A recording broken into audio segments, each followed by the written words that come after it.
एक दिन जब मोगली और मोगली का जुड़वा भाई वीर अपने गांव के घर में खेल रहे थे, तभी एक बाघ ने मोगली का घर में हमला कर दिया। उनके माता पिता बच नहीं पाए, लेकिन उन दोनों बच्चों को बचा लिया गया था।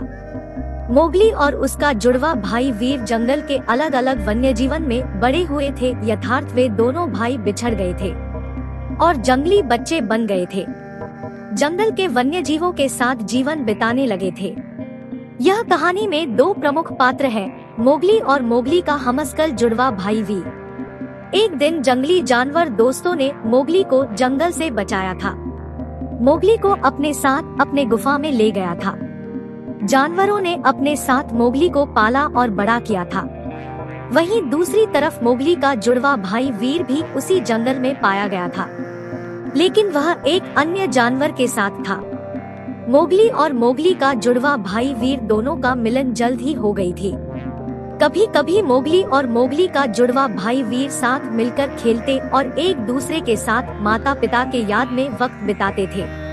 मोगली और उसके जुड़वा भाई वीर का सफर जंगल में एक दुनिया का आध्यात्मिक और साहसी सफर था। वन्य जीवों की सभी सलाहें और शिक्षा मोगली और मोगली का भाई वीर को सहायक बनाता गया। मोगली और मोगली का भाई वीर जंगल के नियमों और जीवन के तरीकों को सीखते रहे।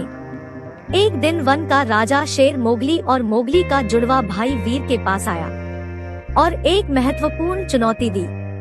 जंगल का राजा शेर ने मोगली और मोगली का जुड़वा भाई वीर को जंगल के वातावरण नियमों का पालन और प्रमोट करने के लिए कहा। मोगली और उनके भाई वीर ने यह चुनौती स्वीकार की और अपने मार्ग पर बढ़ने के लिए प्रतिबद्ध हुए। मोगली और मोगली का जुड़वा भाई वीर ने जंगल के नियमों का पालन करने और अपने मित्रों की मदद करने के माध्यम से जंगल का राजा शेर को हराने में सफल हुए थे।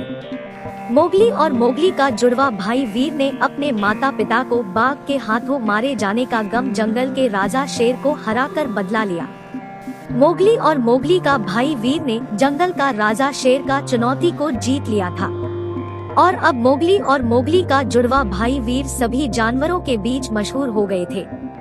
मोगली और मोगली का भाई वीर कुछ दिनों के लिए जंगल का राजा बन गए थे और सभी जानवर उनके नेतृत्व में खुशहाल थे। एक दिन जंगल के अंधेरे कोने में एक बड़ा सा शेर का पैरों की आहट सुनाई दी। शेर जंगल का राजा था और वह बहुत बड़ा और शक्तिशाली था। वह बगीचे की ओर आया, वहाँ मोगली और वीर को देख लिया। शेर ने मोगली को देखकर कहा, यह बगीचा मेरा है और तुम इस बगीचे में क्यों हो? मोगली वीर के पास गया। मोगली और वीर ने शेर से कहा, हम यहाँ खेल रहे थे, हम आपके बगीचे को क्षति नहीं पहुँचा रहे हैं। शेर ने वीर को देखकर कहा, तुम मेरे साथ चलो, तुम मेरे सेवक बन सकते हो, वरना तुम दोनों मेरे बगीचे में मत आना। यह कहकर वापस अपने घर लौट गया। मोगली और वीर अब अकेले थे और उन्हें जंगल के अधिकांश हिस्सों में अपने लिए खुद की जगह ढूंढनी पड़ी। मोगली और वीर जगह ढूंढने के लिए दिन भर जंगल में घूमते रहे। वीर और मोगली साथ मिलकर एक बड़े पेड़ के नीचे अपना घर बनाया और मोगली का भाई वीर खुशहाल जीवन बिताने लगा। कुछ सालों बाद एक दिन मोगली और वीर शेर के पास जा पहुँचे। वीर ने शेर से कहा, हमने आपका आदर किया और बिना आपके बगीचे को छुए हमने यह सिद्ध कर दिया कि हम खुद के लिए एक सफल और सुखमय जीव है। मोगली और मोगली का जुड़वा भाई वीर के प्रिय दोस्त एक हाथी और एक भालू के साथ थी। वे सभी एक साथ खेलते और वन्य जीवों के साथ समय बिताते थे।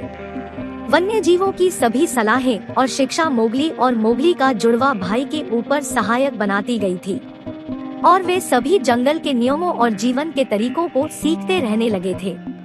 जंगल में एक सुंदर और आत्मविश्वासी बच्चा आया जिसका नाम वीर था। वीर ने मोगली को बहुत पसंद किया और वह उसका सच्चा दोस्त बन गया। वीर और मोगली बहुत सारे संगी और जंगल के जानवरों के साथ खेलते थे और मजे करते थे।